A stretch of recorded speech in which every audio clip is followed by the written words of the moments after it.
Hi, welcome to another episode of Sipping with Simone.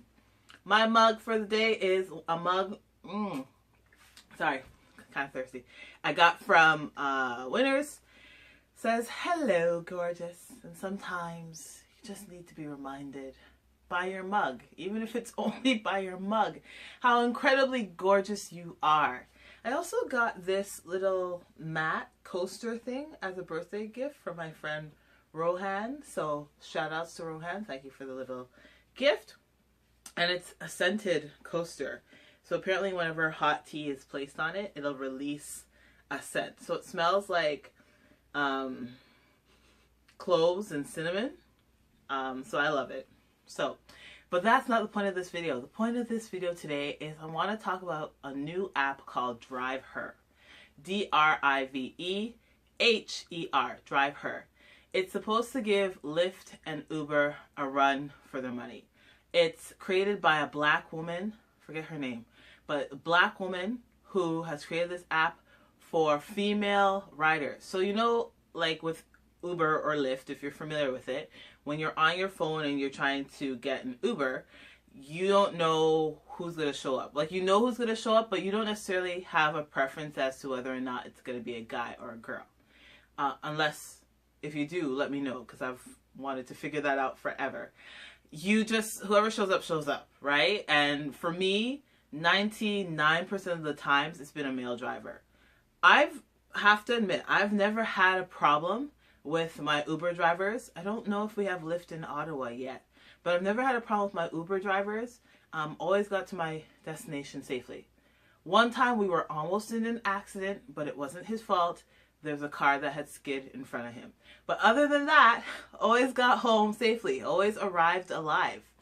The DriveHer app hopes to make female passengers feel more comfortable, more secure in using these car sharing type stuff. The idea being that a lot of times when women call for a cab, call for an Uber, call for a Lyft, sometimes they're put in situations that leave them feeling vulnerable or unsafe. So this woman created this app so that women can order something like Lyft. So the riders are obviously female. Also, only female passengers it's only for female passengers. The drivers are all female. I was going to say only females could use the app. That's not true. Anybody can use the app, but the passengers have to be female. So it's really good for situations where, like, you're a woman. It's even for women, for all women, as long as you identify as a woman. So women, including trans women. So as a woman, if you're in a situation where you need a driver, but you would prefer to have it be a female driver, you could call or use the DriveHer app. If you are a father and you want to ensure that your daughter gets home from whatever destination safely, you can use the app. Let's say you have a really caring partner, a really caring boyfriend or girlfriend who's just like, I want to make sure you get home safely. I'm going to use the DriveHer app. It's great for that. So I am all for this app. I think it's an amazing idea. I just kind of wish I had thought of it myself. But because I'm not a driver and I don't know how to do these things, it's like outside of my purview and imagination.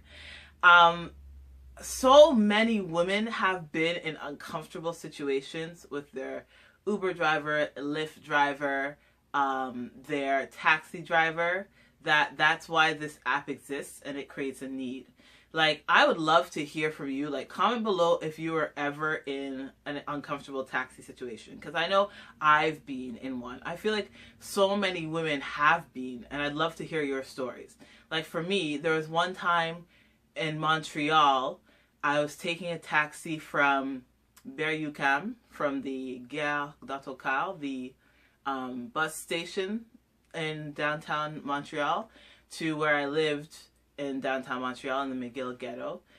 And it's only like a 10-minute ride, but that ride was uncomfortable. So I'm in the car, and when I greeted my driver, I hadn't spoken in any French. Like, I don't speak French unless I have to. So when I got into the car, I just, said hi, put my stuff in his trunk, sitting in the car. I forget how it happened, but I said something in French, and he's like, "Tu parles français?" I'm like, "Oui." He's like, "D'où est-ce que tu viens? Where do you come from?" I'm like, "Je suis né à Toronto, mais mes parents viennent de la Jamaïque. I was born in Toronto, but my parents come from Jamaica. Where did you learn French?" I'm learning in school. Getting all these questions. And then I saw the rear view mirror. He just looked me up and down. And he's like, "Do you have a boyfriend?" I'm like, "No, no. Where are you staying? Who are you staying with?" Asking me all these questions. And I started to get really uncomfortable because I'm like, I just want a ride home. I'm not looking for my future partner right now. I'm feeling attacked. Not attacked, but also like when you're in a car and you're not driving the car, you're at the mercy of the driver. So like there's nothing prohibiting him from like swerving from my destination and taking me somewhere else. Plus my phone was on its last leg. I had like one more stripe on my battery. My battery was low, so couldn't even phone a friend. So I was like, shoot, I'm kind of screwed. So what I know, Bible says you shouldn't lie, but when you are in certain situations, sometimes you have to do what you need to do. So I made up this whole narrative about how I'm staying with my older brother, and I need to get there on time. And I made him stop at the apartment across from mine, so not stopping at my own apartment, but the apartment across from mine, because I didn't want this guy knowing where I lived. He asked me for my number. I gave him a phony number. He asked me, he's like, "Are you sure your brother will let you, leave? Because, I want to talk to you more. I've never met somebody from Jamaica who speaks French. Like, I want to get to know you more." I'm like, "Hey, here's my number." But I have to tell you, like, so I waited till his car drove away, and yeah, and I ended up, I didn't even know which apartment it was that I let him drop me off at. Apparently it ended up being a frat house. But I just stayed there until his car drove away. And like for the next 2 or 3 weeks, I was just super vigilant in terms of like making sure, like anytime I saw a taxi car, I was just like, I hope that's not the person, because I gave him a bogus number. So definitely I was in a situation where I didn't feel safe. I remember another time, again in Montreal, it was New Year's Day 2017. I was at a friend's house. New Year's Eve stuff always end late, no matter what. I was at a friend's house, and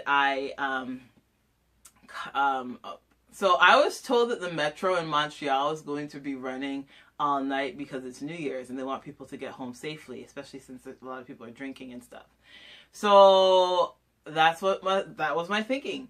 So I was staying at one of my church mother's house, and so she lives in Ville Saint Laurent, and I took the subway all the way up to Henri Bourassa, expecting to be able to like take a bus from there to go to her house, and just realizing, so I got there like at the bus station, like at the subway stop, like 2 a.m., 2 o'clock in the morning. And my app said that no bus was going to be leaving there until 5 a.m. in the morning, so that's like 3 hours, and it wasn't close enough to walk to her house or anything. So I was like, shoot, I'm gonna have to take a cab. And I was like, shoot, there are no cabs here, so I'm gonna have to call one. So anyway, I exited the station, and lo and behold, I saw a cab with his lights on. So I walked over, and he said, "Jump in." And there was a snowbank blocking the back door. So he's like, "Come in, you come sit at the front."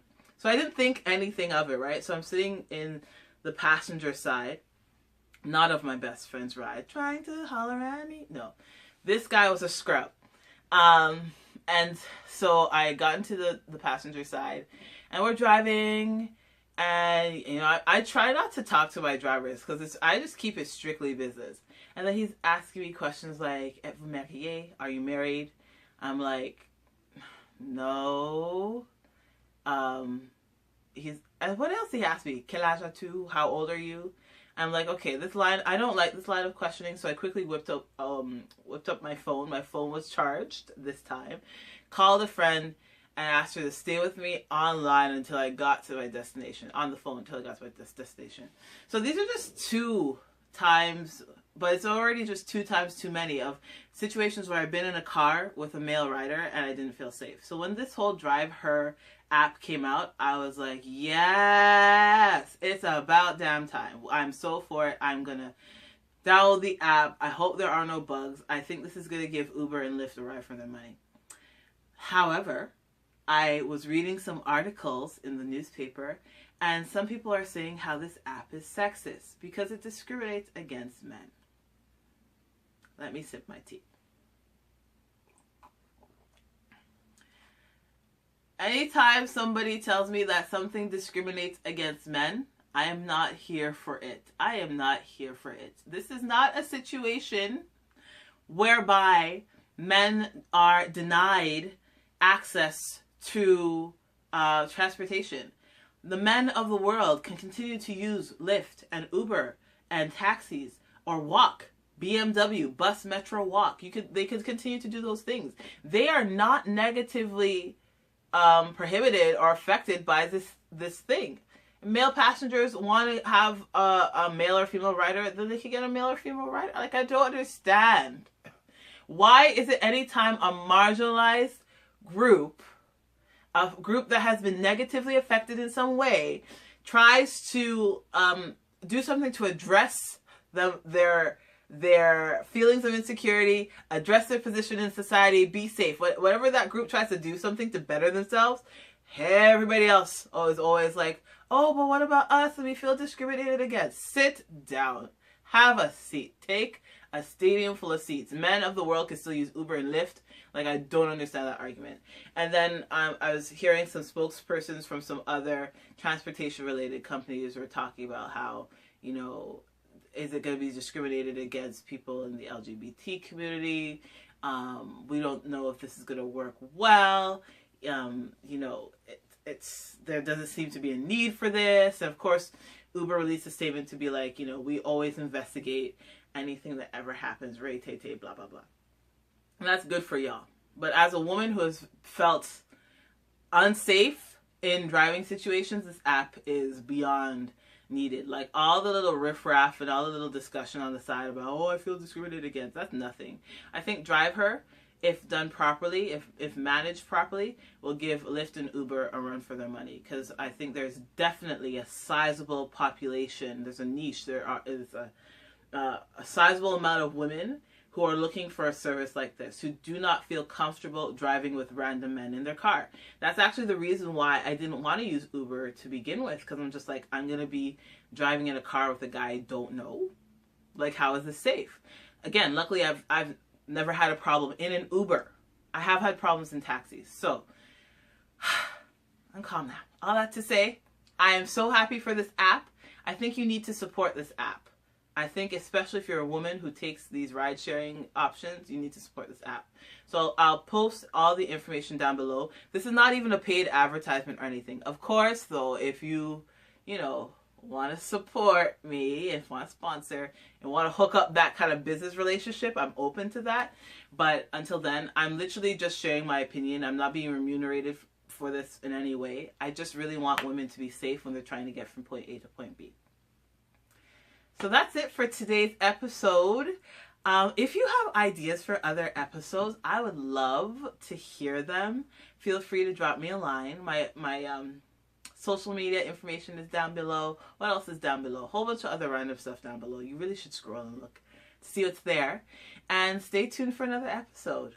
Hope you keep safe, drive safe, and download this app.